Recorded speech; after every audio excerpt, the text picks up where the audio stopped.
Mapagpalang araw mga kataba. Yan. Magpapaksiw tayo ng tulingan. Nalinis ko na to. Tapos yung buntot niya, yan, iniikot at hinihila. No? Kasi may purpose bakit tinatanggal yung pinakabuntot niya. Yung pinakaloob ng buntot. Ang sabi naman ng iba, para matanggal yung hindi magandang lasa nung tulingan. No? Para mas safe. No? Kaya ginagawa natin yung ganong paglilinis. Tapos dito naman, naglagay na ako ng ating konting pork. I-arrange natin yung ating isda. Yan. Arrange lang natin. Tapos, patungan natin yung ating konting pork. Saka na natin ilagay yung ating ibang ingredients. Siling green, bawang, sibuyas, at yung ating luya. Maglagay na tayo ng suka. Ayan, tinitimplahan ko na. Pababayaan lang natin kumulo ng kumulo.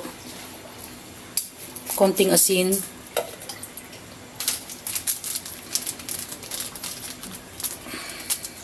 Paminta. Pampalasa, Ajinomoto, tubig, saka natin takpan.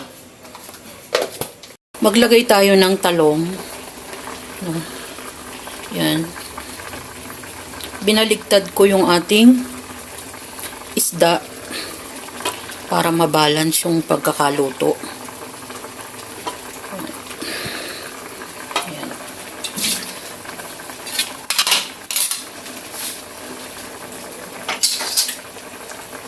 Kuha lang ako ng kutsara.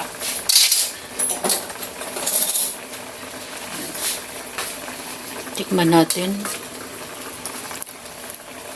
Yan. Sarap yung maanghang-anghang. Yan. Konti na lang. Pinaksiw ko naman yung tulingan. At gulay natin ay talong. Naglalagay ako ng konting pork. Yun na yung pinakamantika niya sa ating pagpapaksiw. Sabay-sabay na nating inihahalo ang ating mga ingredients tulad ng luya, bawang sibuyas, at suka. Ganun lang kasimple mga kataba at pagpapakulo lang ng pagpapakulo. At masarap na yung ating recipe na naman, ang ating simpleng paksiw. Gamit nating isda ay tulingan. Enjoy, kumain at maging masaya. Salamat sa panunood at bye! Ingat mga kataba!